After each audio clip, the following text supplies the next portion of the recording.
Hello, kiddies. It's me, your old pal, the Cryptkeeper. And welcome to Grindhaus on 42nd Street. Gray and Wolfman have finally decided to review one of my big screen movies, Demon Knight.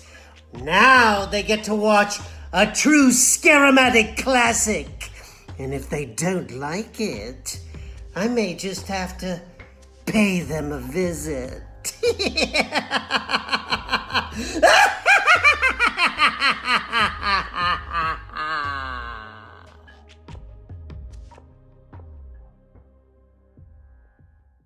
What is up, everybody?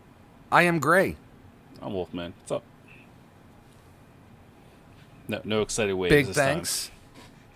Yeah, no. It's too much processing power for my PC. No, my arms hurt. I tried to work out Mac. recently again after not doing anything forever, and my arms don't want to lift up really. Dude, it's a terrible idea. I know. You gotta ease your way back. No, I did ease. I did ease. I did one set of 3 reps of something, and then 2 sets of another exercise, and that's all I did. And then 2 days later, I did 2 sets of the same exercise and 1 set of the other, and I'm just like, yeah, my arms want to die. I gotta watch what I do because of the bad neck and back stuff, and not still gotta get that stuff treated. But I just tried to do something besides walking the dog.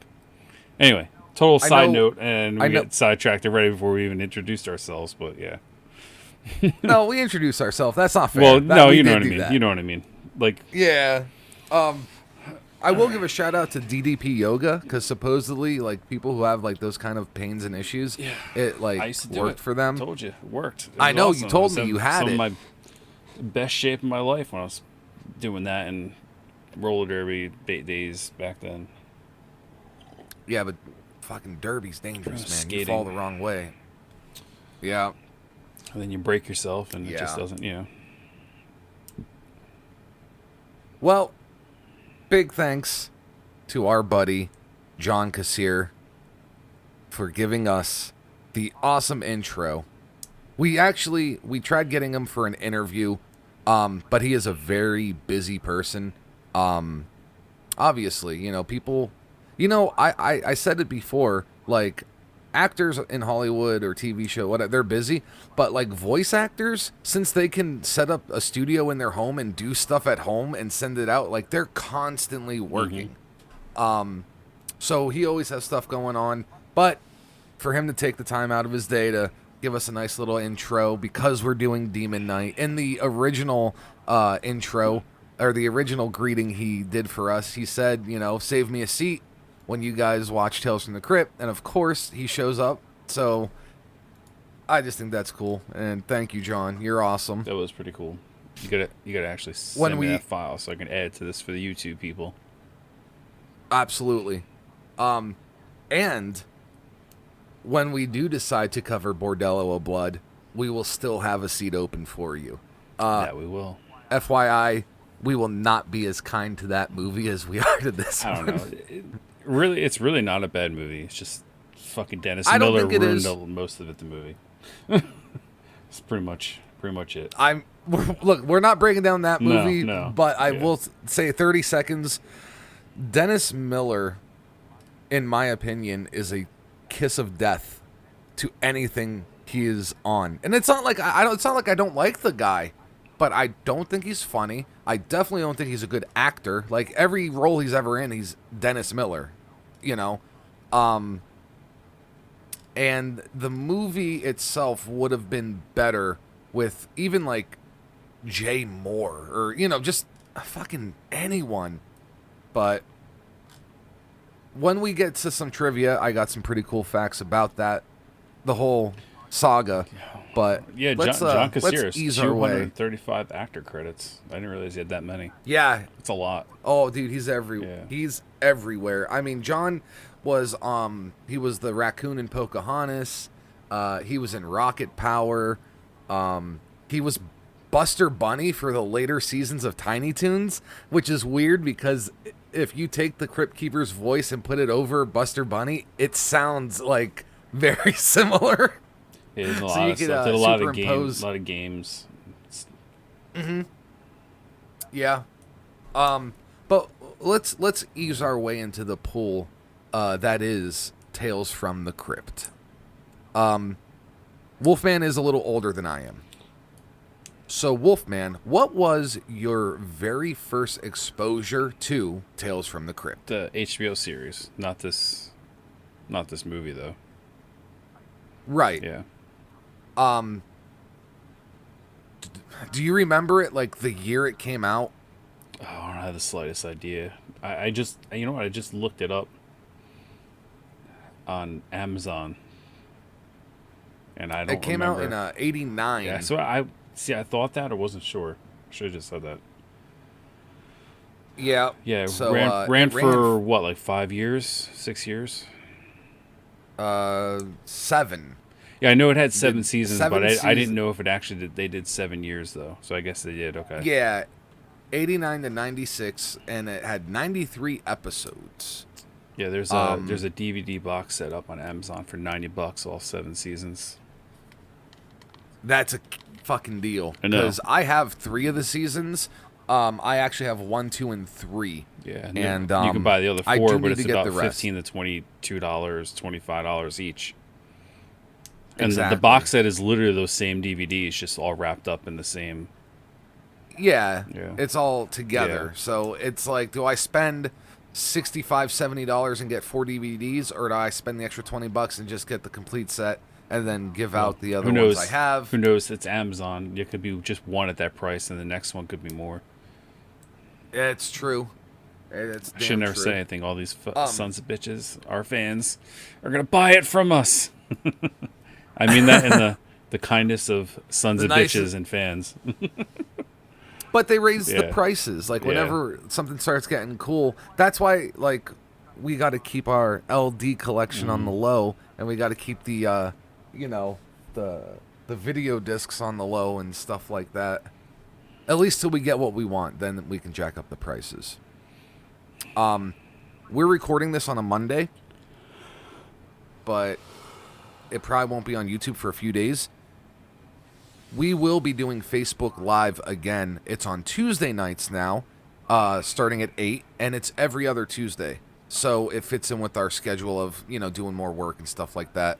A lot of cool stuff to talk about. So if you guys are seeing this on YouTube, go to our Facebook page, go to the events. You'll see it every other Tuesday. Join us, say hi. It's very fun. And if you'd like, you can go to the Patreon and get exclusive content of a whole different series on serial killers or Serial Killer Academy podcast, and early access to our featured star, actor, director, whatever you want, our featured person of the week series also. Yeah. And other stuff. And We're we working on other stuff. So We got a lot of good feedback on our recent Serial Killers Academy episodes. A lot of people excited for who we picked and stuff like that. So like I said, if you guys are into that kind of stuff, or even if you just want to support us as a channel, Yeah. like it starts at $3 a month and it goes up from there. There's cool little perks and things like working that. on a special T-shirt for our $20 tier supporters. Working on stickers for some of our other supporters still. I really like if you're looking at this on YouTube and you see our template above our videos, the Grindhouse on 42nd Street with the yellow podcast network underneath, I actually really like that for a t-shirt. So we might have to do that as well coming up We soon. could probably that'd probably just be our regular. I want to make Yeah, something like a standard- Yeah, I want to. I do want a that's special grown on you, huh? Patreon You like shirt. that I made that, huh? No, I liked it. I from the know, but I beginning. mean, like, said that, but I was it's like, grown on you the way it is. Like, you like, oh, it'd be good on a t-shirt. Like, oh, I totally wear the shit out of that for sure. But yeah, we will have actual special Patreon shirts. So you could at least show people like, hey, yeah, you like Grindhouse now that they're big, but boom, look what I got. I was in on the ground floor. Yup. So you remember around 89, 90 when Tales from the Crypt started building steam on HBO? Mm-hmm. What was the reception to it? I don't know. I was young. I can't. I mean, yeah, I'm older than you, but I'm still too young to understand. You know what I mean? I didn't Nobody see in your it. school was talking about it. Not that I know of. Yeah. Well, you gotta understand. Like, it came out in '89. HBO's still kind of like not everyone has that type of thing. It's not like HBO now. Right. You know? Yeah, where people just download it and shit like that. Yeah. Like, I don't even know if we had it in '89. I might have got it a couple years later, so maybe like 90, 91 maybe ish. So it was already kind of rolling and stuff like that. A little more. Yeah, because we were in '89. I was 8, so yeah, do the math. Yeah. I'm like, I was a little young. And that's actually about when I got comfortable with the Cryptkeeper, and I'm going to tell you something. The two fears I had as a kid were Chucky, and if you're a fan of the show, you know why, so we don't have to get into that. Episode 1. And this, no. And the second You one. want to know why? Go watch episode 1. You'll know why Gray is Fuck, afraid of man, we Chucky. covered so much shit on episode 1. Like, we talked about everything. Do you remember when we actually said we weren't going to consider episode 1? Like, it was like a warm-up, but, like... Yeah, I think talked about enough I think stuff. I kind of talked you into making it episode 1. You just kind of wanted it as like an intro.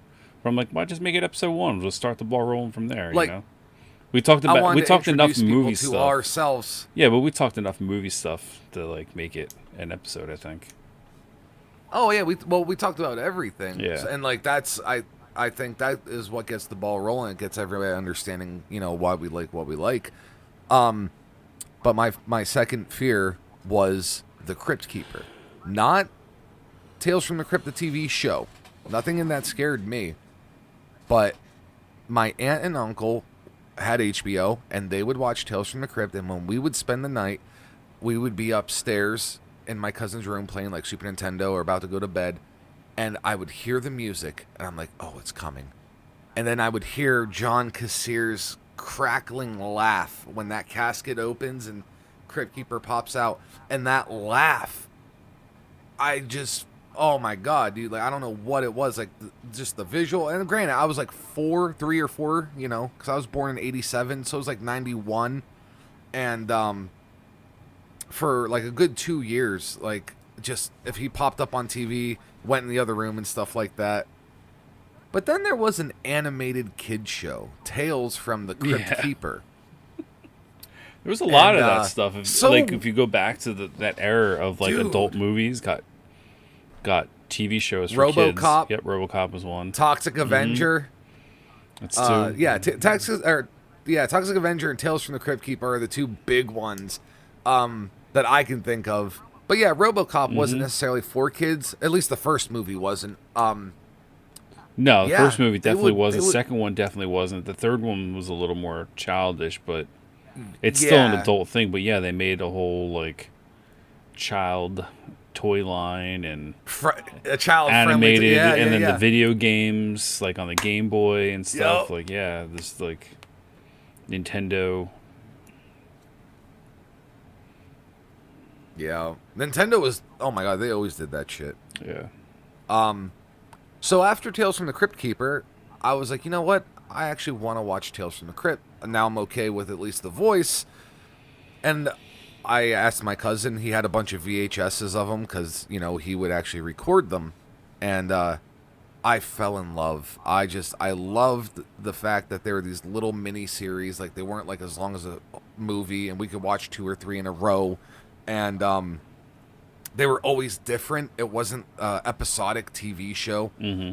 And good jokes, good puns. Tales from the Crypt is very much about people getting their comeuppance. The movie's not so much, but at least the TV show, like, that was it. Someone's an asshole, and they get what they deserve. I just explained almost every episode of Tales from the Crypt. Sort of, yeah. But it was... Yeah, but it was always good. It was always just awesome. And then as I got older and I started making a little money, I started collecting Tales from the Crypt comic books. They were originally published by EC Comics. And the earliest issue, or the earliest one I had was 12. And I had like 12, 17, 18, 24, 25, 26. And I had them, but I didn't really read them. I was just like a horror fan, and I liked that, you know. So eventually I did sell them all together, and I regret it because they're even harder to come by now than they were like 15 years ago or so, about 12 years ago. But there's a very cool like compilation coffee table book, and it has the first 50 comics all in one book. So if you guys want to check those out, they're awesome. The original Cryptkeeper from the comic books was not the skeleton character. He was actually an old man. So they actually took the design of one character and they put the Cryptkeeper's name on him, and boom. I actually, I knew about the comic books, but I never got into them. Never really paid attention. I'm just like, I know Creepshow is a comic book. That's where it came from. See, I didn't know that. Yeah, that's where it came from. Well, you didn't even know about. Well, you did know about the movie. Actually, yeah, you did. Never mind. Creepshow? I was thinking of something else. Yeah, I was thinking about the actual, like, it's a movie, but it's now a series now on Shudder. That's what I was thinking of. Oh, that you didn't know about. Yeah, that you didn't know about. Nope, had no clue. Still haven't watched it, but I'm working on it. Yeah, so much stuff to watch. But yeah, it was a comic book back in the day. No shit. Yeah, they're old, like they were like 50s or 60s. What comics? The Tales from the Crypt ones? No, the Creepshow. Oh, Creepshow. They're older. See, I do want to look into it because I think that'd be pretty cool. But it probably came out the same time as Tales from the Crypt. I don't know which one came out first, but I know the science and horror comics were very popular back then. Mm-hmm. The Atomic Age. And then, yeah. And then I guess the idea came up. Robert Zemeckis, Richard Donner, they're the executive producers. And they were like, you know what, this would make a good show. But obviously, you're not going to get this show on ABC or Fox. And like you said, HBO was kind of like in its infancy. And that's where they went. And I think it was HBO's, like one of HBO's like first real hits, besides like boxing matches and stuff. Until like Oz came about and Sopranos. No, there was other stuff. There was other stuff before that were like hits, but they don't. I don't think they have any of that stuff backlogged. You know what I mean? Like they didn't have the rights to it. No, I don't know. I don't know because I remember shows like Tales from the Crypt isn't on HBO now. If you go on there and look, it's not backlogged. Yeah, I know. It's not ridiculous. There was a show called Dream On. It was like very controversial back then, but it's not really to today's standards. It's really not. It was about this guy. He used to fantasize a lot about women.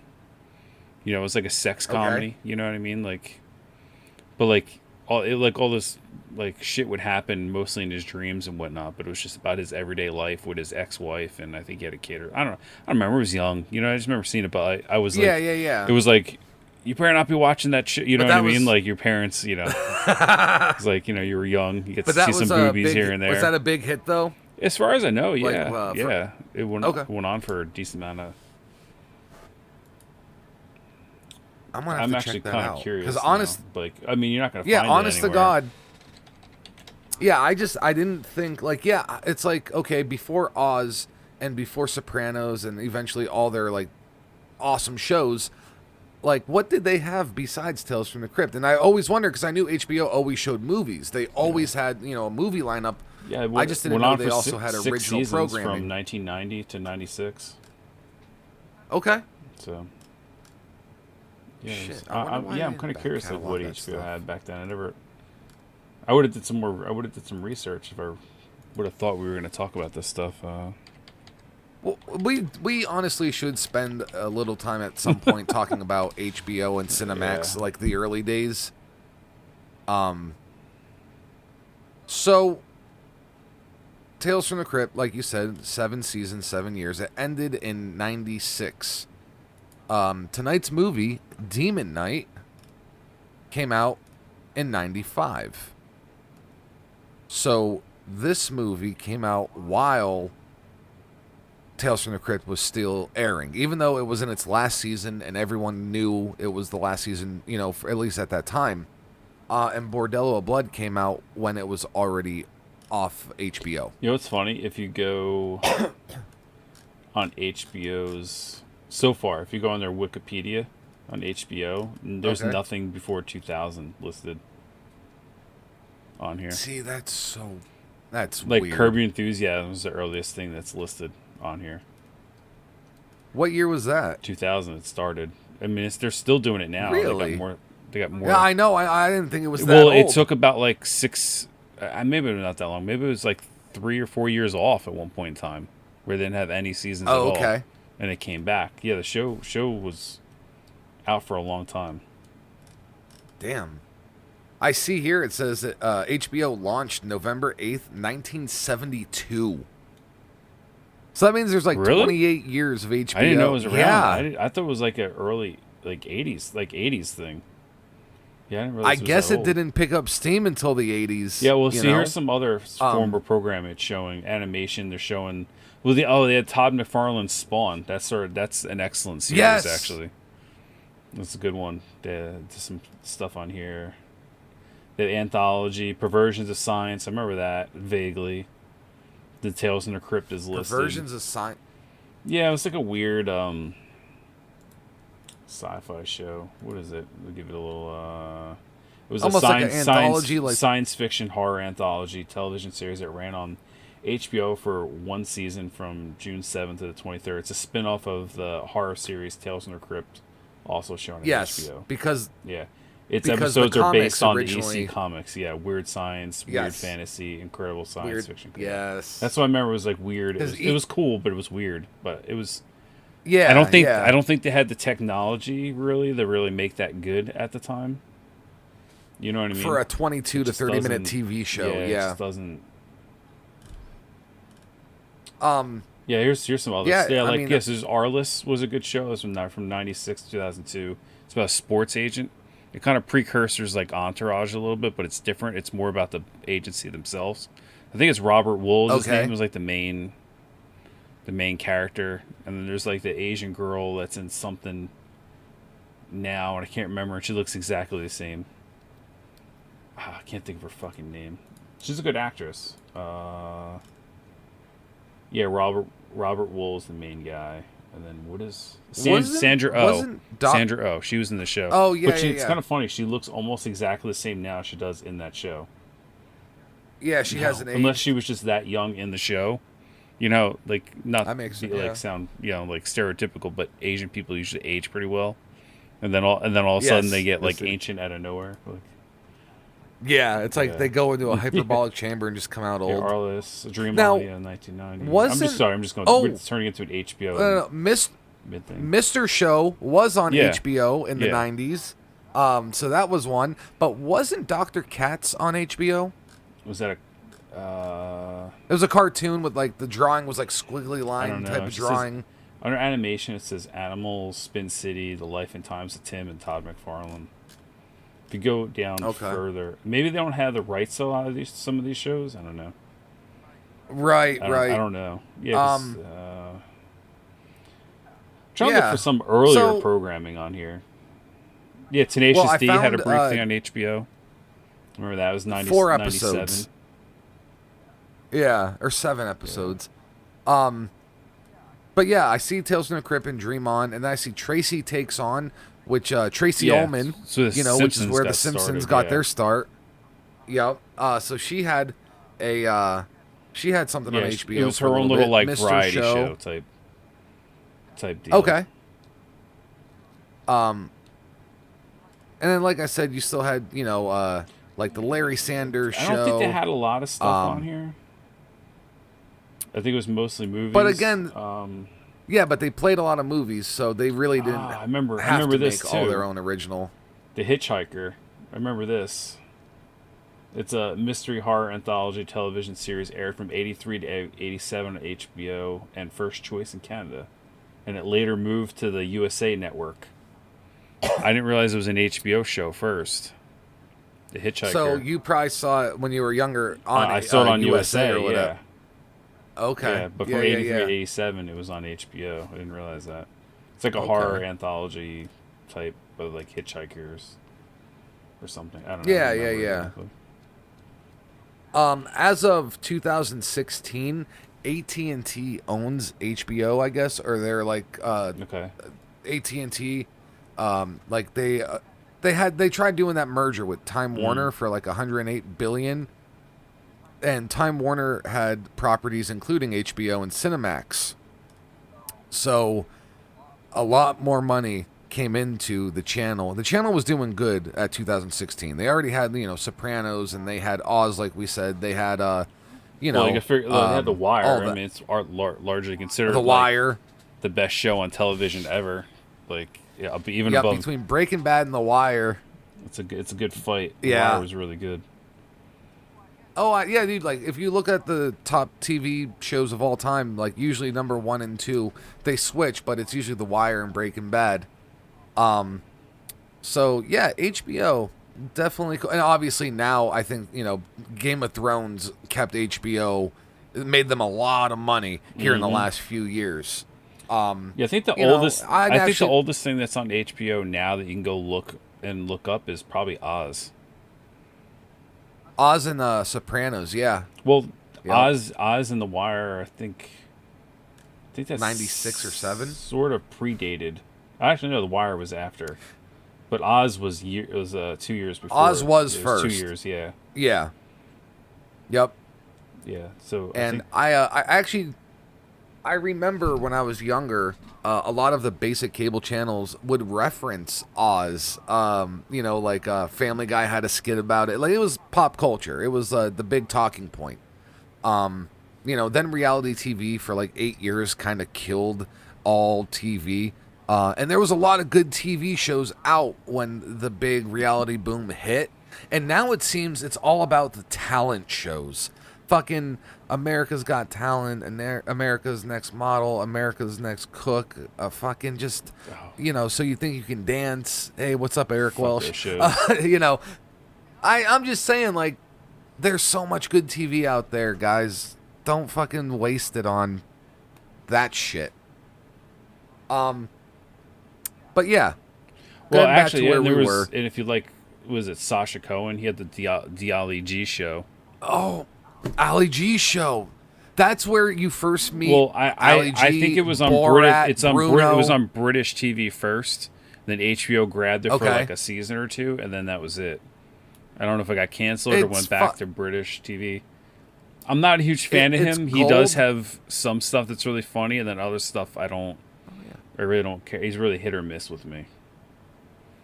Ali G was okay. Like, the character Ali G was okay. I don't know why they named the show after him, but I think he kind of hosted it. That's why. Yeah, he was. Yeah, he was like the walking, talking guy. But he also had his own segments. But then Bruno would have his segments, which he was okay. And Borat, his early segments were on that show, and there is gold in those early Borat interviews. Definitely, Ali G show. I totally forgot about that shit. So people, a lot of people don't know, like, that those characters came from something. They weren't just made up by him, and they eventually got their own. Yeah, no. Yeah, each one of them got their own spinoff. Yeah. And then Inside the NFL, that was a huge thing for like the longest time. I remember watching that all the time. That was like the premier NFL show from '77 to 2008, and then it went to Showtime. Because they let it go. Showtime bought it, and then I don't even know if it's around anymore or if the cast has changed. Showtime kind of picked up the ball for sporting events, but for years, like if you wanted to watch all of Tyson's main headline fights, they were all HBO. Yeah, well, see, like back in the day, HBO, like they had very few shows, but they were more of live events and movies. So you get like a lot of comedy was done through HBO and the boxing, and then that was like their big draws. Yep, and then like you said, like pretty much 08, 09, Showtime started picking up MMA fights and boxing and inside the NFL. You know what I mean? So like, and I like Showtime, but a lot of those channels, Showtime, not Encore, they're all movie, but like Showtime and Cinemax and HBO. They all show movies, and they all have original stuff, and they mix it in very well. Whereas normal TV, they have short TV shows with commercials, this and that. Usually with the premium channels, you don't really get that too much. You get ads for other shows, but that's about it. So, Demon Knight, like I said, it came out in 95. Back to the main task and, at hand. Yeah, well, we had to talk a little bit about Tales from the Crypt and HBO, all that. Came out in 95, and the Tales from the Crypt TV series ended in 96. Did you know that they knew they wanted to make 3 movies from Tales from the Crypt? The only one they actually had a script for that like started out with was Bordello of Blood, surprisingly. Even though it came out second, that was like their main movie. No, this is the one that I read that they had the script for. They got this script only because they were trying to negotiate with somebody and it kept falling through. And then they got the rewrite. Because originally the guys who wrote this script kept bringing it to Tales from the Crypt, and they're like, yeah, but they're like, look, this is a horror film. And they're like, yeah, but we want like a monster film and this and that. And there's some rewrites. It's not what I read. What I read and what I saw. Is this from the documentary that you saw? The documentary. Sorry, yeah. so this actual is where I wrote off multiple sites off the internet and the IMDb that this was supposed to be the second movie to come out, but it was the only script they had. And it was changed drastically, but it was this movie. It wasn't Bordello. Like, this was the second one picked up, but they picked up the script, but they already had Bordello of Blood. No, that's what I'm saying. They knew well, they I'm wanted. Just saying, according to this, no. That's Yeah, like no. weird. I actually watched the screenwriters say, we had a hard time having them pick this up, but Demon Knight was actually on the back burner because they had Bordello of Blood. And they knew that was going to be it. Whether it was the first, second, or third, they didn't know, but they knew that. They were trying to get the script from Dusk Till Dawn. But Quentin Tarantino could not settle on a price. And they passed on it. And they picked up Demon Knight. Wouldn't that have been... Now, from what I read, what I've been reading... Oh, shit. This Demon Knight script... There, whatever came out was back in the late 80s. Is when they started. Yeah, so it had nothing to do with Bordello Blood. I don't know what's true. Obviously, no. Like whether they're telling the truth. No, Bordello Blood yeah. was something. It was completely separate.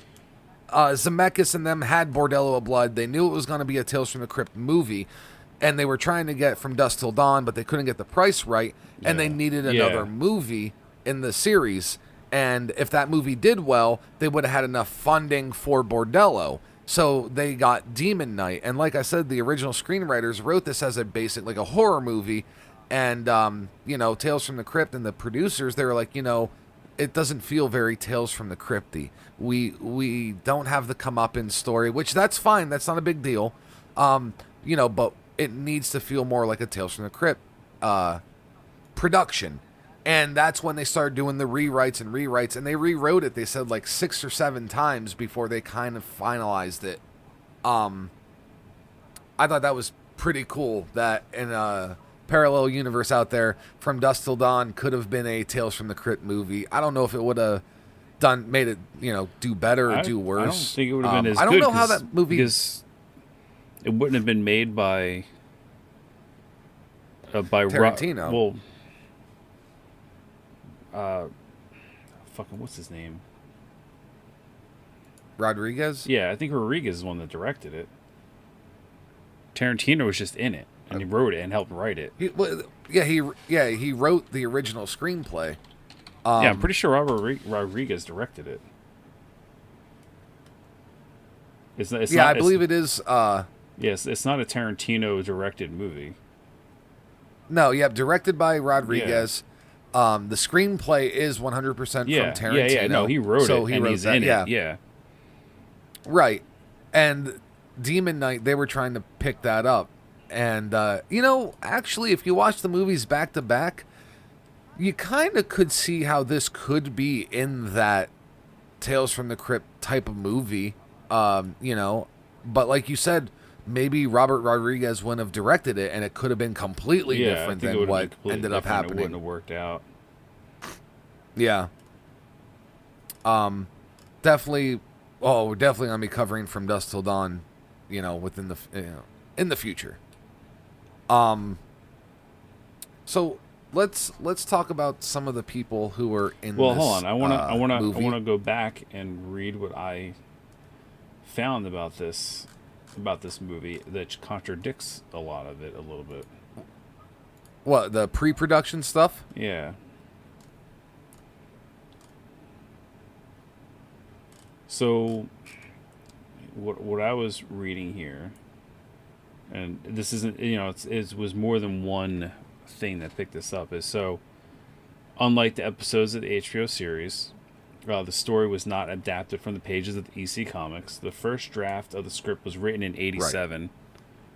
2 years prior to the HBO series debut. It was the first intended to be made into a film by director Tom Holland, your homie.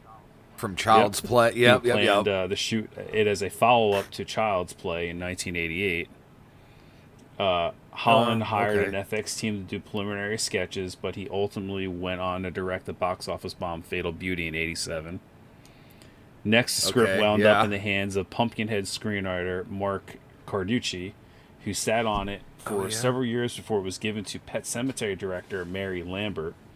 Lambert had some radical ideas for the script, including casting an African American as Breaker to create a theme that the oppressed people of Earth were also its saviors. Because Jada was...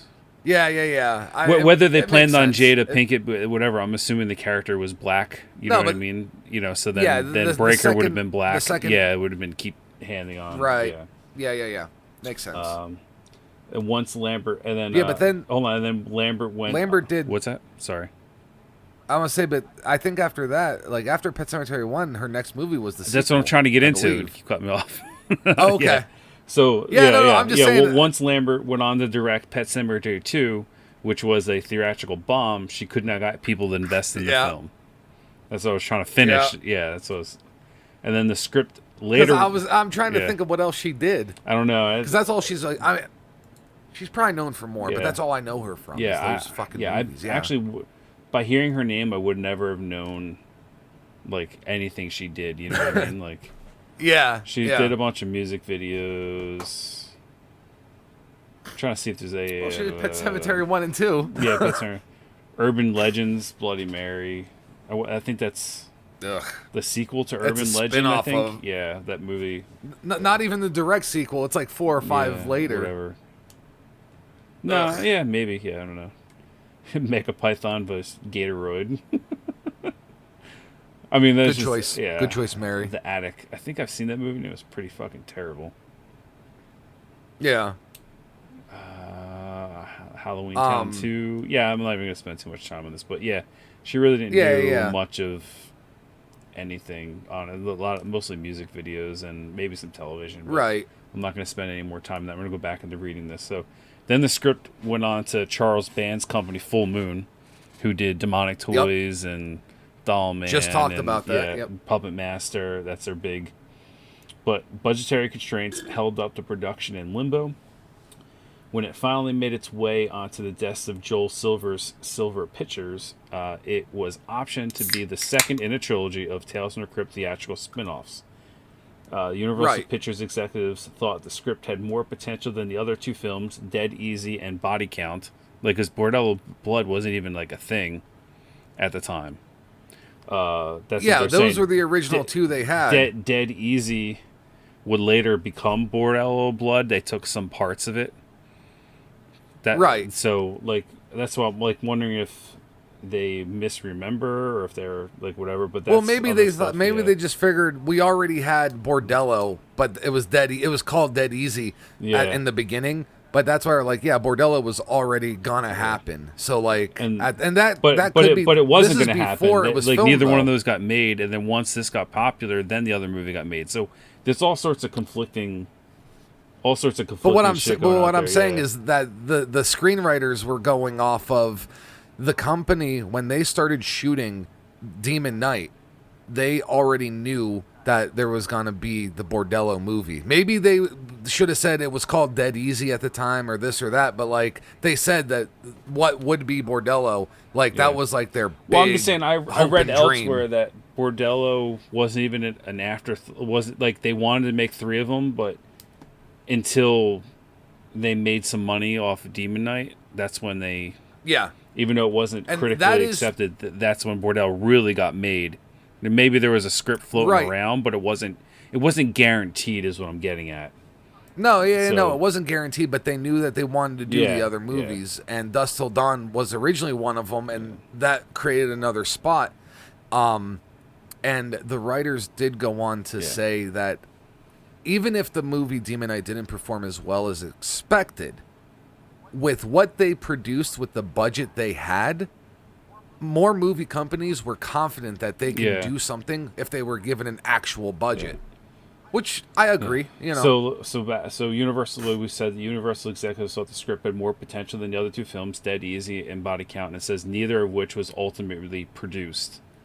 And then the film was quickly sent into production with a tentative release date of Halloween '94, though it got pushed back to January '95. At this point, 2 versions of the script were created to solve budgetary problems, one with demons and one without.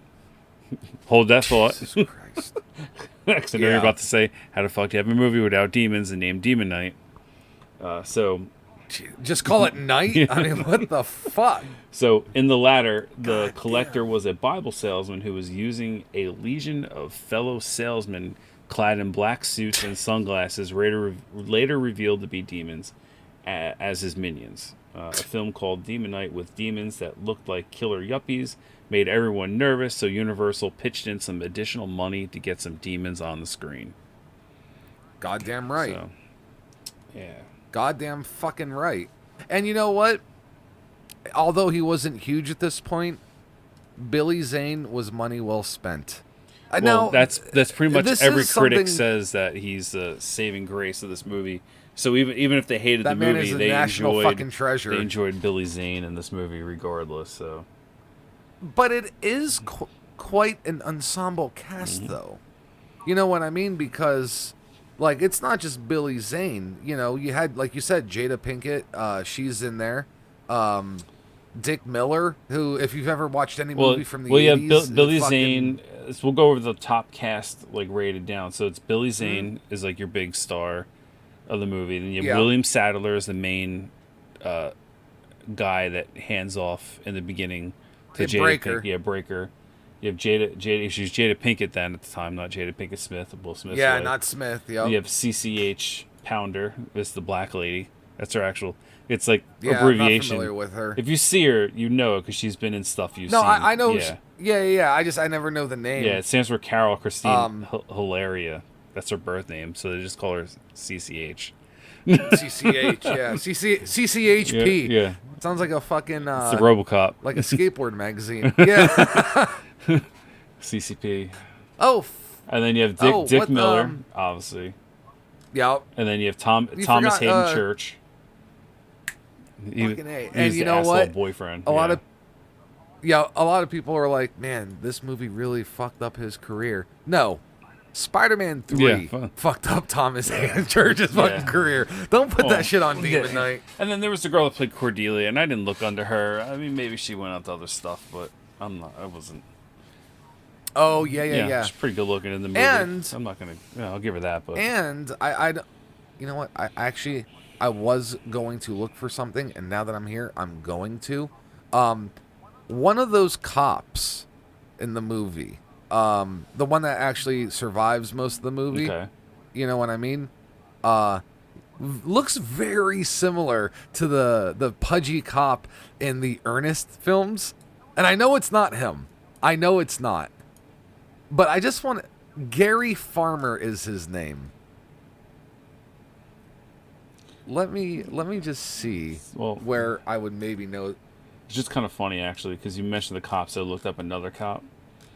And I want to actually talk about this tomorrow, but I'm just going to mention it briefly today. But one of the other cops, I clicked on him, Sheriff John Shuck or whatever. He was in Dick Tracy, the Dick Tracy movie from 1990. Oh, I actually watched that today. I did not. Really? You watched Dick Tracy today? Well, I've seen it before, but it was on HBO. We were going through yeah. HBO. I was hanging out, and I decided to watch it. And okay, I want to talk about that tomorrow. Even though it was like a main release, but it ended up being such a bomb. But I think it's a cult treasure, and we're going to go into that tomorrow. What, Dick Tracy? Yeah. I didn't think it was terrible. I mean, no. Well, I was a kid though. Yeah, we'll get into it tomorrow. I think it holds up a little better, and there's a lot of artistic thing you're going to pass over as a kid that you would like now. We'll go into that tomorrow a little bit. Well, also that was like we were saying earlier, another adult-based movie that had a toy line that I actually had growing up. I had the Dick Tracy toys. Dick Tracy was a kids movie. It's rated PG. Oh, is it? That's part of the problem. Shit, I thought it would have been PG-13 or something. Nope. When you watch it again, it's like an hour and 20 minutes of just drama and talking, barely any killing, and if there is anything, it's very hidden. And then the end, you finally start seeing gunfight, like the last 20 minutes of the movie. It's very like story driven. It's like was it? It would have made an epic crime. Oh no, I want to talk about this tomorrow. yeah, we'll get into it tomorrow for sure. Fucking man, everyone says Pacino is like this acting god, and he's great, but he's done some shit too, man. I'm sorry.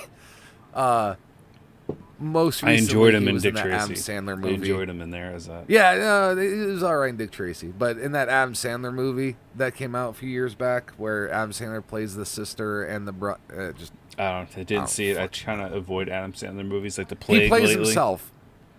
Yeah, it's garbage. It's garbage. So yeah, we kind of talked a little bit about the cast. Do we want to go in more detail? Do people need to know who Billy Zane is more? I don't listen. And I said this last week because every time we talk about a movie, if we go into the popular characters, we're not going to be able to do an entire actor of the week. Well, we can because like I said, not everyone's going to watch this stuff. They'll go over it. No, I just mean we just go over so Billy Zane was in Titanic, Phantom, and it said he was in Back to the Future 2. That's what they say he's known for, but that's not what he's known for. No. He was henchman number 4 or some bullshit.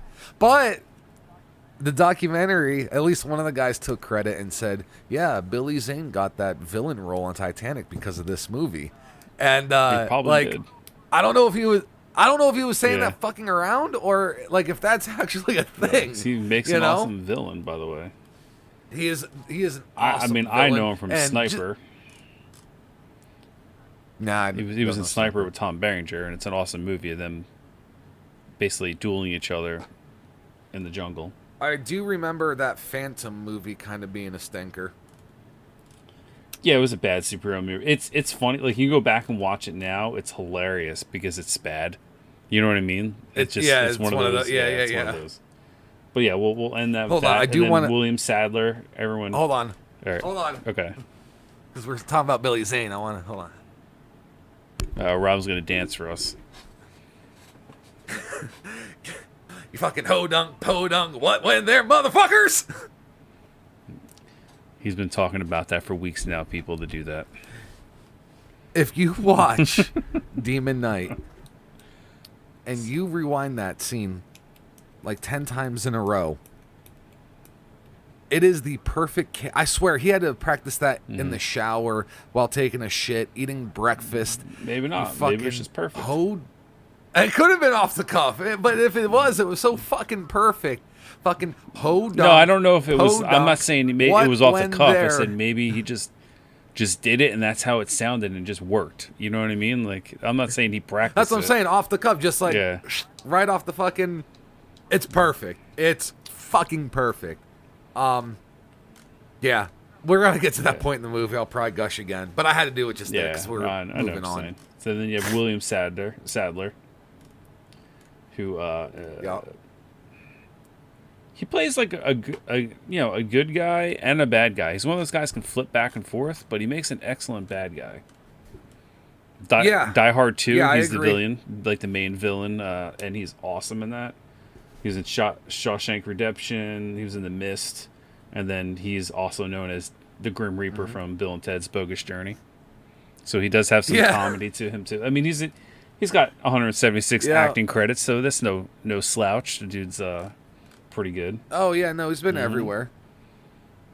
Jada Pinkett, of course. Now Jada Pinkett. Just kind of want to like gloss over her because I could care less about her acting career. I know what I was going to say. Yeah.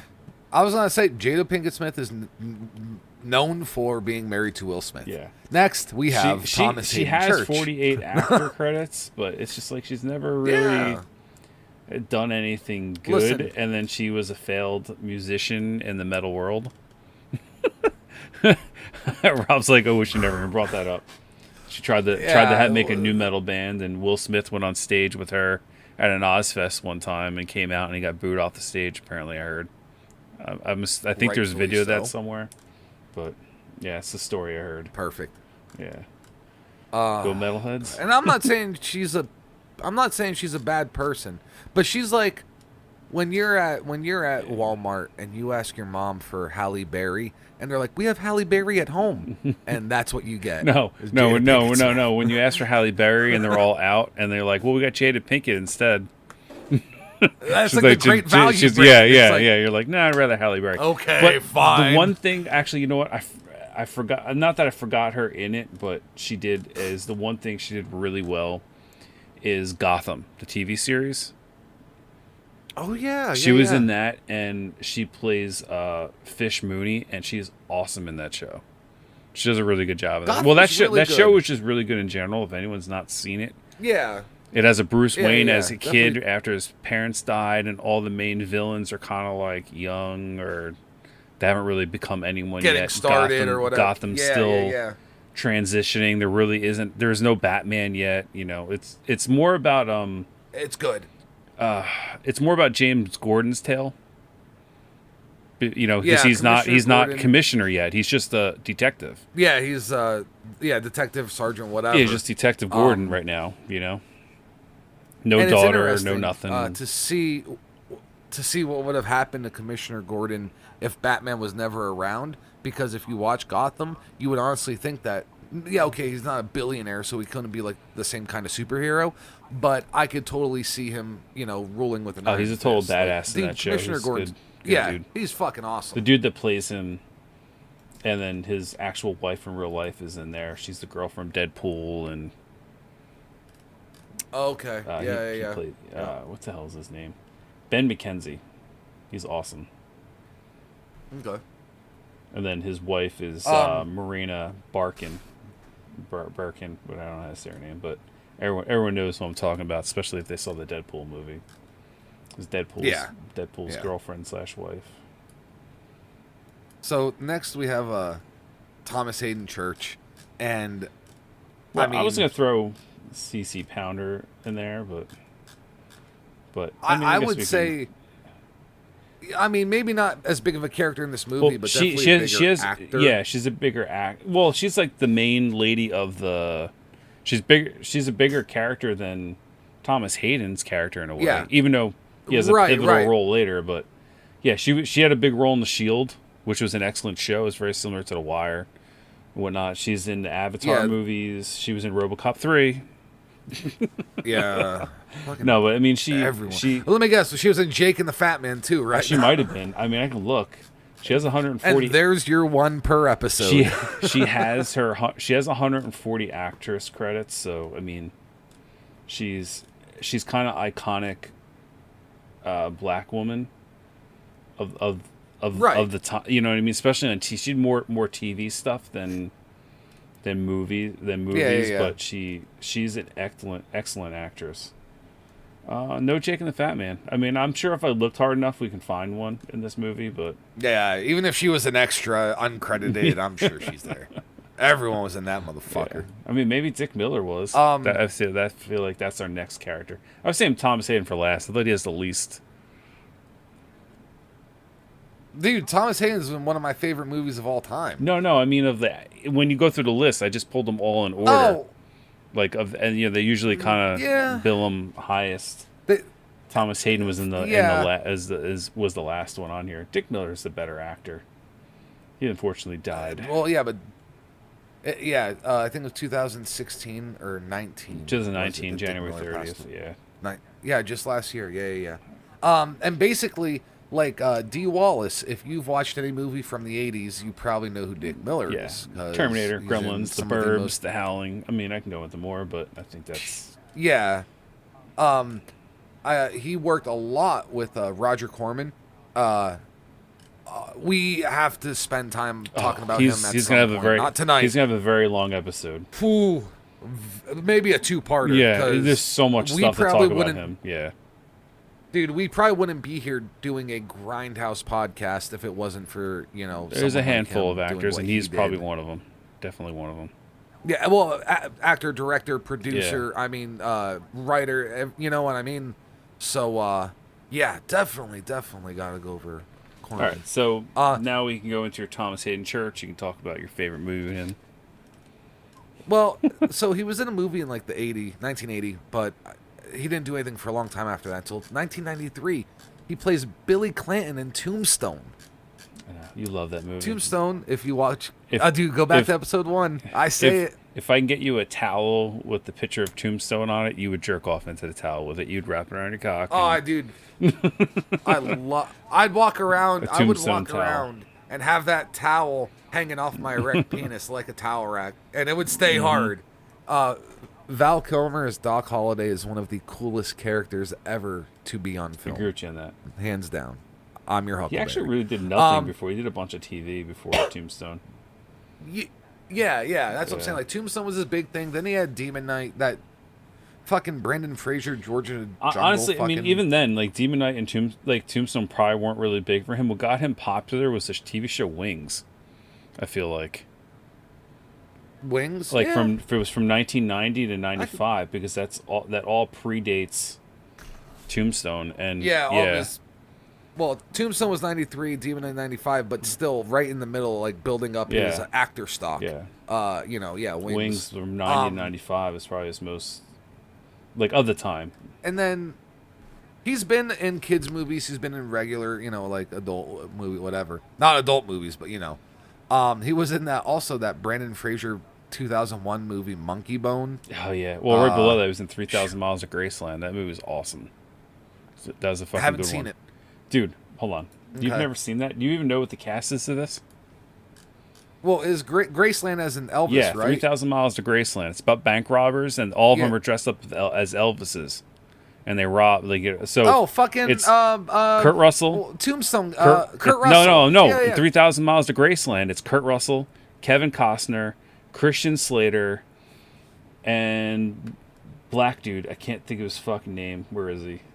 Yeah, but that's what I was saying. From Tombstone, Kurt Russell is Bokeem Woodbine. If you saw him, you know who I'm talking about. Like, if you saw him, but like Courtney Cox is in it, Kevin Pollak, David Arquette, John Lovitz, Howie Long, like fucking the football player, Ice-T. It's ensemble. Yeah, I mean, there's a ton of people in this movie. Like, it's got mob, police. They're on the run, but they all like rob as Elvises. It's a fucking badass movie. It's really good. Yeah, I'll have to check it out. He was also in Rolling Kansas. Have you ever seen that? I have not. It is a pot movie, and so that's why I didn't see it, because I was all about very anti-pot until recently. Right. I was misinformed. Right. When I was younger, we had like Cheech and Chong, and then I love Cheech and Chong, regardless. Regardless. But then we had like Half Baked, and then How High. Well, Rolling Kansas wasn't as big of a movie. It is. Yeah, it was a good movie. Too many pot movies nowadays focus on the pot and not the comedy, and I think, but that's another story. But Rolling Kansas is a good pot movie that doesn't get the credit it should with all those other classic, pot movies, if you will. So definitely recommend that. Georgia Jungle 2. Bleh. But Idiocracy. Yeah, I was gonna say he definitely plays. He can play a good dummy. He definitely looks like a fucking caveman meathead. Like he does. Like, Between that and Spider-Man 3, you could definitely see, some kind of like. I don't want to say. Well, Spider-Man 3 was just cursed from the start. It should never even been made. But let's leave it at that. Yeah. And yeah, you know what? And he's still working to this day. Mhm. He's been in. He was in John Carter, the first. You know what I mean, from 2012. Daddy's Home, which supposedly was really funny. I haven't seen it, but yeah, even the 2019 Hellboy, which I heard was shite. Haven't seen Oh it. yeah, I looked right over that. His name's Lobster Johnson. That's amazing. Fucking terrible. That's amazing. Name. That is amazing. So, and there are more actors and actresses in this movie, but we just went over a few of the ones that you would know. Like I said, quite the ensemble cast. And this was directed by our buddy Ernest R. Dickerson, Yep. who did Bones. The Snoop Dogg. He did Bulletproof and Surviving the Game and Juice and a million other fucking movies. I think we actually talked about this when we were talking about Yeah, Bones. we went over all his we were stuff. Like, I just wait till we get to fucking Demon We're just Night. gonna get into like he's done a lot of stuff. He's one of the more prominent black directors out there. Did a couple episodes of The Wire. Yeah, no, that's what I'm saying. He's one of the more prominent black directors out there. He's got his hands in a little. He did 9 episodes of Dexter. I mean, like I said, He's everywhere. I can go through. I mean, he's definitely going to be. He was in that. Did 12 episodes of Bosch. We talked about it last time. That was really good. Yeah. House of Cards. Still have to The get Purge. Into it. I mean, there's so much stuff in here. But so yeah, he's got to be on the list of featured people sooner or later. Yeah. And the writers I was talking about earlier were Ethan Rafe and Cyrus Voris. Those were the two that were actually in that documentary. And they're actually pretty funny guys. Like as they talk about, there's actually a third writer credited things. on here, but yeah, Mark Bishop. Yeah. But I think he did like rewrites after they already got a hold of it. Now, the music in this movie, the original music, is done by a guy named Edward Schirmer. But that's not the important close part. If you close your eyes and listen to the intro of the Tales from the Crypt movie, what is the first thing you think of? Or the series, even. You know. Yeah, the theme song. I'm actually closing my eyes thinking about it, and like, it's just like a creepy organ, I guess. That's what I get. Just like it's just creepy right off the bat. That's the first thing I think of. Just like you get this unsettling feeling in a way, you know. Yeah, that's what I think. That's what comes to my mind. Why? What comes to your mind when you hear it?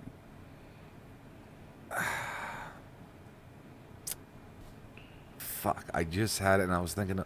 Okay. Beetlejuice, Batman, Edward Scissorhands. What, Tim Burton? That's what comes to your mind when you hear it? Well, Tim Burton, but the guy, the musician that Tim Burton always uses. Oh, it's not Danny Elfman. Danny is Elfman. It? All right. Yeah, but I don't know if Danny Elfman wrote it or not. But it sounds like a Danny Elfman song. And now I actually have to find out. If it is Danny. Who wrote the original Tales from the Crypt Rift? It's Danny Elfman. Did he? Yep. And I knew it. I knew it because just hearing the certain beats and the way it draws out. I mean, just the intro. You're going up to this old decrepit mansion. You hear the creaking, and then as soon as the door opens, you hear bum bum bum bum bum bum bum, and you're going through this fucking old decrepit house, and you're going upstairs and downstairs, and the lightning and the thunder, and you make it to the fucking and the lightning and basement, thunder plays into the song too. It does. Everything plays into the song the way they do the intro. Like John Williams is an awesome composer, but I would put Danny Elfman right up there with him, dude. He's fucking on point. And of course, this movie opens up with that famous theme song, so I'm glad I got it. It brought nostalgia back to my heart when I watched this movie again. But unfortunately, this movie isn't streaming free anywhere, but you can rent it for like $4 just about anywhere. Honestly, let's be honest with them. You're better off just buying the movie and owning it. You are. Just go buy the movie and own it. It's worth it. It's worth holding on to. I would, okay, so like Bones, if you really had to watch, I would say rent it. Hills Have Eyes 2, the original and the remake, I would say rent it. But certain movies we review, you should own. You should actually have a copy. I know digital media is the new thing, and no one collects hard copy. I still collect, and so do you. You're all right. I got some stuff for you when you get done with your little spiel here. No, I'm just saying, definitely buy this movie. So, did you know? There's a post-credit scene with the Cryptkeeper announces the sequel titled Dead Easy, also known as Fat Tuesday. It was intended to be a New Orleans zombie romp planned to open in the following Halloween. A planned third film was given the title Body Count, but never sequel was ever made. Demon Knight was intended to be the second film in the trilogy, blah, blah, blah, whatever. But Right. that was in all the DVD versions, but all the Blu-rays, it's taken out. That's fucking bullshit. So now you kind of have to have a DVD version. Yeah. What year is the release on that? Do you know? The DVDs? There was 90. It was DVD, 95 that have a DVD, 97, and 2003, I think it was. So there's 3 different DVD releases of the Demon Knight that will appear on, and then Scream Factory released in 2015. Which, all right, so actually I read the wrong line. I was reading the sequel thing. So the one thing I wanted to read was the film was originally released on Laserdisc in 1995. Okay, well, now we got. That's actually what I was just searching. I was like, what if there's a laser? Followed by its release on VHS and DVD in 96 and 2003. It was also released as part of a double pack with Bordello Blood in 1996, but I think that was later. The following Tales of Crypt. Yeah. On October 20th, 2015 was released on Blu-ray from Scream Factory, which omitted the post-credits scene, unlike the other home media releases when it was broadcast on the Horror Channel. Huh. Yeah. Yeah, I Damn. read So there's the quite a wrong few thing here, yeah. Or I kept reading. I was supposed to stop and then move on to the next thing, but I kept reading, and yeah. Right. Yeah, there seems to be quite a few versions out there that we kind of have to look for, especially the Laserdisc version. What's it said? I have one for this is from 2003, but it's just it's a widescreen presentation on DVD. I did have this on VHS. It was one of the many things that I unfortunately. Yeah, I mean, we've talked about it plenty of times before, but at some point we do have to go over like certain VHSs you remember having, because like they're impossible to find right now, and it sucks. Yeah. I know. Have you ever on camera talked about? We don't have to get into it, but have you ever talked about the Clerks tape? Yeah, we talked about it on camera. Okay. I wasn't sure. I know we've talked about it. No. I Yeah, we sure. talked about it. Yeah. Okay. But like the real thing of this movie that I think people really want to know about, what really made this movie popular to a certain extent with certain demographics, was the soundtrack. Yeah. Because this was during a time when movie soundtracks were hot. I mean, you had the Crow soundtrack. You had, just to name a few that were really popular, the Crow soundtrack, Last Action Hero, Mortal Kombat, and Spawn were some of the biggest soundtracks at the time. All in that mid-90s 90s era. And this soundtrack, actually, I think is the best one out of all of them, personally. But that's just read the track listing, please. Cemetery Gates by Pantera, number 1. Okay. Is it done on the hurdy-gurdy, though? No, it's not. Okay. But that wasn't Cemetery Gates on the hurdy-gurdy that we were... Oh, that was Cowboys from Hell. Yes. Damn it. So your joke failed a little bit. But... No, it still works. If anyone doesn't know, I'll show you later. Tonight We Murder by Ministry, which was awesome. Yo. My Misery, Demon Knight by Machine Head. Diadems by Megadeth, okay. which is one of their better songs for a soundtrack, is awesome. Instant Larry by the Yeah. Melvins. Fall Guy by Rollins Band. Fall Guy was actually a really good song by Rollins Band. Yeah, especially at the time. Rollins Band was Henry Rollins was killing it then. Yeah. Beaten by Biohazard is actually one of their better songs, I think, too, and it was a soundtrack song. Okay. I think maybe my favorite song off the soundtrack. I'm not sure, even though it's so short, but I just love this song in general. Policia by Sepultura. That was yeah, it was very it's short. a cover of a punk song by another band. I'm almost positive. I remember reading it. And then you had the star of the show, even though it's not my favorite song off it. You have Hey Man, Nice Shot by Filter, which was played in all the trailers everywhere. I mean, there is one more, but I'm just saying that the way I said it may have sounded like it was the last. But yeah, that's track 9. It's kind of funny how track 9 was the main song that played everywhere, though. And then they had... Yeah, you'd think they'd put it up sooner on the track listing, yeah. And then you had 1-800-Suicide by the Gravediggers. Even though this was listed as a heavy metal hip-hop soundtrack, it's the only hip-hop song on the whole thing. So, to get the hip-hop title, they just had to, like, toss that on at least. Yeah. But, I mean, it's listed as a lot of things. Heavy metal, alternative rock, hip-hop, experimental metal, gothic rock, you know. It was released on Atlantic. It was released on Atlantic Records. I actually had this on fucking cassette. I don't even know if I had a CD of this. I had this on cassette. I wore the shit out of that tape. Go and buy a cassette. Yeah. Because for the longest time, a lot of these songs weren't available anywhere else. Of some of these bands at the time. You know what else was an awesome soundtrack?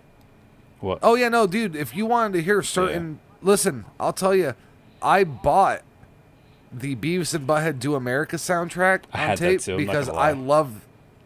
Yeah, dude, Roller Coaster of Love, Chili Peppers cover that song was only on that fucking. They never released it on their own album. What is it? I gotta figure out the exact title, but the song that stole it from me.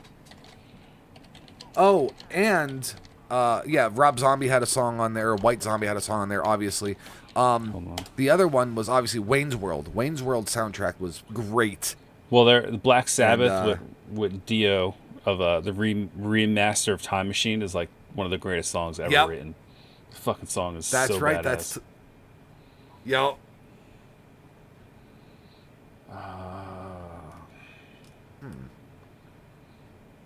Now, are you talking about Do America or Beavis and Butthead Experience?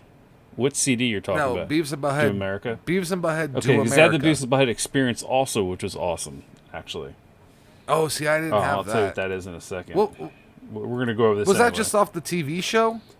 Sort of. It was bands that did songs, and there's a lot of skits of Beavis and Butthead interacting with like the song. It's almost like watching a TV show version, but you're listening to it in your headset, so that the Beavis and Butthead kind of rip on the song or say how cool it is before or after, and when they actually have a thing with Anthrax on there. Yeah. So Beavis and Butthead Do America. Where's the track listing? Fucking where's? I just want the soundtrack. I don't want. Fuckers. There it is, soundtrack. All right, so I Want to Riot. It was billed as the Stubborn All Stars, but it says Rancid with the Stubborn All Stars. That song stole the soundtrack for me. Oh yeah. Because that band, the Stubborn All Stars, is actually Sublime without Bradley Knoll because he had died right beforehand. Right. Okay. But they're very talented, and actually I think it's probably Tim Armstrong probably sings briefly in that song, but it's mostly an instrumental track. There's some I guess singing it, but yeah, it's fucking awesome. That's what I'm thinking. If it's someone from Rancid and there's now vocals, I actually kind of hated this soundtrack for the most part, though. I didn't think. What else is on it? Isaac Hayes, Two Cool Guys. You had the Chili Peppers, Love Roller Coaster, LL Cool J, Ain't Nobody, Rat Fink, Suicide Tanks, and Cannibal Girls by White Zombie. That song's okay. It's not the greatest. Yes. But I Want to Riot was a song I loved. Walk on Water by Ozzy. Snakes by No Doubt. I hated No Doubt back then. or even now, it's still Pimpin' Ain't Easy by Not a fan. Madhead. The Lord is a Monkey rock version of Butthole Surfers. I love the Butthole Surfers, but Yes. they've done like maybe one really good CD, Independent Worm Saloon. But other than that, their other stuff, there's a couple hit or miss. They just changed their sound. They were very grungy, thrashy, weird indie rock back in the day, and then they totally changed. But that's Gilby Clarke for you. He's a weirdo. White Trash by Southern Culture and the Skids, which they were on the Crow soundtrack. Gone Shooting by AC/DC, and Lesbian Seagull by Engelbert Humperdinck. Engelbert Humperdinck. Yes, I remember as soon as my tape would always get to that song, I'd just stop it and flip it over. Well, that was the last song. Yeah, you just the intro and go back to the beginning. Well, Isaac Hayes did the intro or whatever, and I would usually skip that because it was an instrumental. And then the next one was Love Roller Coaster. So on the second side, as soon as I get to Engelbert, flip it over, right back to where we started. I bought this on CD. I don't know why I did, and it's terrible with the exception of a couple songs, but... Yeah, I thought it was better than what it was, but I remember like 4 or 5 songs on there being like... It's not even that many. I think it's like 3. Constant listening. It's like 3 for me, at least. Yeah. So, the Beavis and Butthead experience was really what I liked. So it had "I Hate Myself, I Want to Die" by Nirvana. It was a wow. It's a very it's not on any of the Nirvana CDs or anything. It's an awesome song, but there's like a million versions on the imports and whatnot. Then you had Anthrax covered "Looking Down the Barrel of a Gun" by the Beastie Boys, which is an awesome song. And then Beavis and Butthead have a little interaction with Anthrax at the end of the song, or maybe it's at the beginning of the song. I forget. But they're literally doing like a skit with them. And then you had Mike Judge did a song for Butthead. It's called "Come to Butthead." So it's like Butthead singing. Yeah. It's hilarious. And you had 99 Ways to Die by Megadeth. And then, like I said, Diadems in this song, you couldn't get them at the time by Megadeth, along with a lot of bands, because they did soundtrack songs separately. But then, specifically for movies. Yeah. Then you had "Bounce" by Run DMC. You had "Deuces Are Wild" by Aerosmith. "I Am Hell" by White Zombie, which is actually an awesome song that wasn't on their album stuff. I don't think I've ever heard that. You had Primus, Poetry and Prose. Sir Mix-a-Lot, Monster Mac. "Search and Destroy." It's a Stooges cover by the Red Hot Chili Peppers. "Mental Masturbation" by the band Jackal. And then you had "I Got You Babe" with Cher and Beavis and Butthead singing. doing a duet, sort of. The soundtrack's like this an awesome CD. It's so funny. It's so good. You know what? It seems like it'd be a good listen front to back. For the most part. Because you get the little skits and stuff in there. So yeah. But this was an entire fucking off the beaten path talk. But what we're just trying to say is soundtracks for movies were not just bands picking a song off of their album and putting it on. Bands used to actually write stuff for movies, and if you wanted it, you'd have to buy the soundtrack. Not all the time, but a lot of times, yeah. Yeah, like I said, that Chili Pepper song, they never released outside of that, so obviously I heard it. Actually, I saw the music video on MTV, and it's animated like, the Beavis and Butthead style, and I was like, all right, I know "Hey Man, Nice Shot" was like the main title for Filter's album. Cemetery Gates was on the Cowboys from Hell City. I don't know about the Ministry song. I know "My Misery" from Machine Head was only on here for the longest time, and they released a B-sides album eventually. Megadeth did a B-side albums eventually, where they had all their songs from, but like for the longest time you couldn't get it. And I'm not sure. I think Fall Guy was a one only from Rollins' band. I'm not sure about Instant Larry from the Melvins. Beaten was on. I think it made it to a compilation like B-side CD, but it was one of those where it's on like the Japanese version with the extra tracks.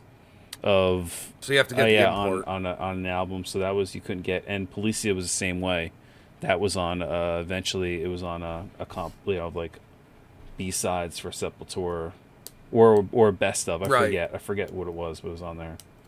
And I don't know anything about the band certain Gravediggers, best of albums toss in some extra stuff. Yeah, like if you were to get the Stone Temple Pilots Thank You album, which is like their greatest hits, I think the last couple tracks on there are like the acoustic version of Plush, or they're just extra stuff. So yeah, bands eventually do sometimes release those soundtrack songs, but for a long time, especially in the 90s, if you wanted it, that's what you had to get. Made it to 157 on the Billboard Top 200. Nice.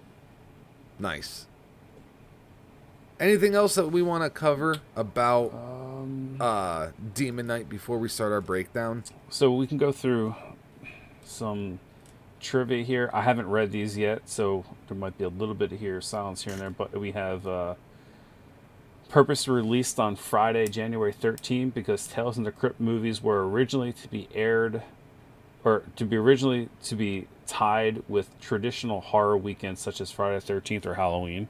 Because originally it was supposed to be Halloween, and then it got pushed to January, so it ended up... No, I mean, it makes sense. Then we talked about, at the end of the closing credits, the Cryptkeeper announced the forthcoming feature, Dead Easy, which never, whatever, and it was on the back of, on this other, on the DVD versions, and then taken away. So they actually in here mentioned Ritual in 2002. It was supposed to be the third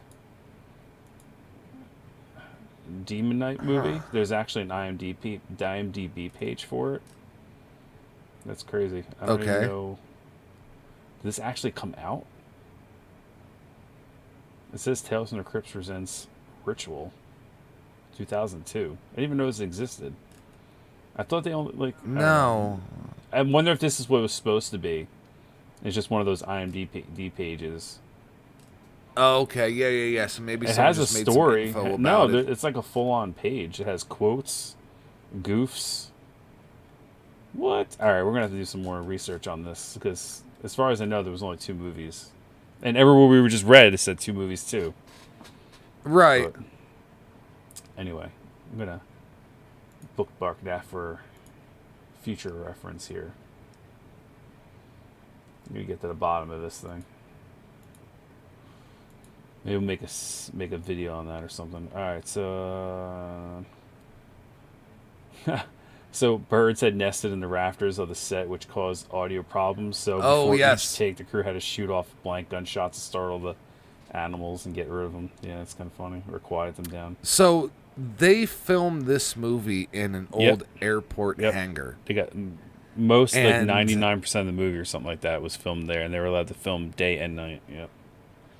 Yeah, and that was the whole thing because they didn't want to do 40 days. They had 40 days to shoot, and they didn't want to do all night. It would have been hell on the actors and all that. So they got this hangar. They were able to film whenever. And for some of the scenes, like for the crucifixion, where they needed all like the dirt and sand or whatever, they actually got it trucked in from a farm. So the dirt was filled with pig manure, and that hangar would get super fucking hot because when they shot. Smell. And they said the actors and crew members refused to work, and they had to clean up all of that and get fresh dirt in there so they can continue to shoot. I don't blame them, though. That would have fucking stunk horribly. Yeah, and that's actually when they mentioned the pigeons. They're like, the pigeons would be up in the rafter, and they would shoot off one of the guns. And the guy's like, dude, and all the pigeons would go. And then about 5 minutes after, you start hearing, you know what I mean? Like, so like every 5 to 10 minutes, you're shooting off blanks in this fucking ceiling. The movie was filmed during hiatus between seasons of the Tales from the Crypt TV series. I guess from 90. I guess it would have to be one of the last seasons, either season the 6, last season, either 6 or 7. On there, and it's funny because they actually had a lot of issues trying to get season 7 made. So it probably was, the hiatus between 6 and 7. Yeah. Well, it was probably filmed in '94, so maybe it was probably season 4 or 5. Because it ran from the time of filming to actual release. The airport hangar was in Van Nuys, California. Yeah. When the Cryptkeeper was walking around, the puppet head was superimposed over the body of a real actor who's wearing a green screen mask. I saw that. The green slime was taken from glow sticks, which the FX crew disassembled. I thought that stuff was poisonous. Yeah. I don't know. I guess maybe it's just if you swallow maybe it. Maybe it is. I mean, it's who knows? Fuck it, whatever. Whatever. Hold on. So several concepts, such as the idea of shooting demons in We're the eyes to actually send them back to hell, recording the was episode right later now. used by writers Ethan Riff and Cyrus Voris for their television series Brimstone. I vaguely remember that show. Brimstone? Yeah. Nah, not too familiar with it. I actually just got a email from John Kassir while we're recording, and he was like, "Hey, I should have everything set and ready within the next couple hours." And I was like, "Absolutely, man. Thank you. We're actually recording the episode right now." And he just sent me a thumbs up. He's like, "Save me a seat!" Exclamation point. Like, yeah, no, don't worry. That's We're not gonna give it to someone else. Yeah. So, Yeah. cool guy. Breaker says he received the key from a soldier named Dickerson. It's a reference to the director, Ernest R. Dickerson. We'll throw them to him. Okay. Huh. Yeah, I guess so. The postal worker later on in there is just a reference towards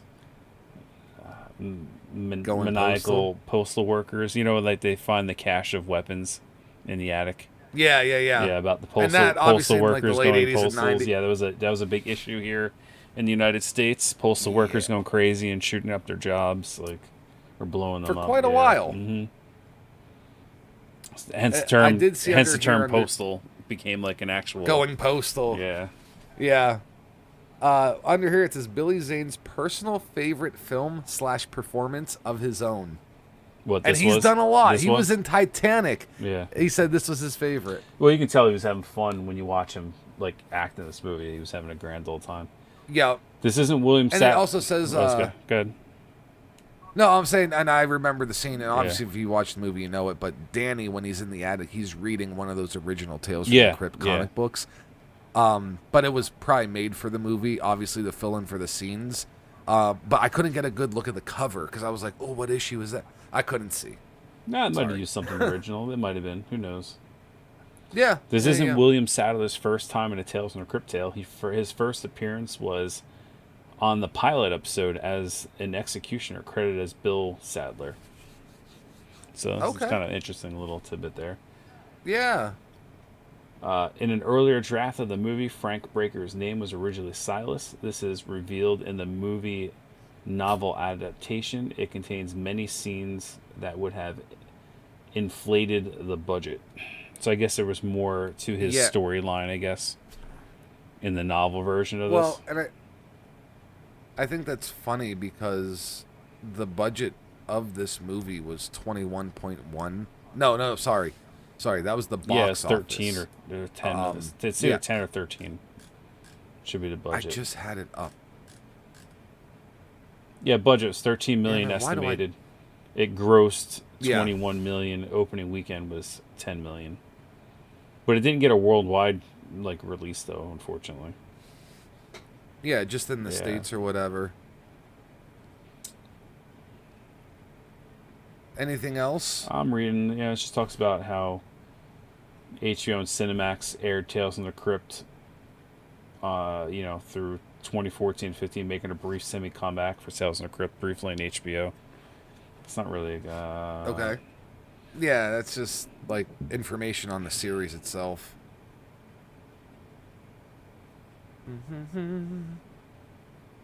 Tons of references. Not just a reference Demon to Knight, Hoffa. but Tales from the Crypt in general. Yeah, after the story ends, there's the camera pans downward throughout the earth into the Cryptkeeper's home for the closing shenanigans. As it passes through the earth, you see a skeleton's hand with a bunch of keys connected to a name tag that reads Hoffa, a reference to Jimmy Hoffa, the famous leader of the Teamster Union, who has disappeared under mysterious circumstances near the Detroit suburb of Bloomfield, Michigan in 1975. Hoffa's disappearance has led to decades of speculation as where to his body was disposed of, either by burial or other means. Let's see. There's a scene in the novel that talks about flying demons attacking the main cast during the time where they were going through the tunnels. The scene seems to have been dropped from the final shooting script, for there is no evidence of this scene in the movie. The scene is one of the many scenes that can be found in the novel adaptation based on an earlier draft of the script. So it looks like I might actually have to read a book. Yeah. I'm because it thinking, seems there's like, a lot more in this novel apparently version. There's so much more because it doesn't Yeah. affect the budget of extra pages and stuff, and that's why I'm like, I haven't read. Well, you know what? I'm still waiting on my copy of The Streets of Baltimore by our buddy Joe France. Thanks, Joe. So that will be the next thing I read. But if I come up across this novel, yeah, obviously, it's just too good to pass up, especially with all the extra stuff in it. Yeah.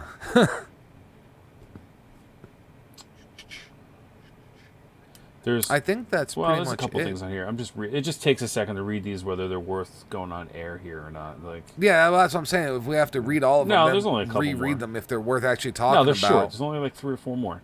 Hold your fucking brakes, man. Give these people what they wanted.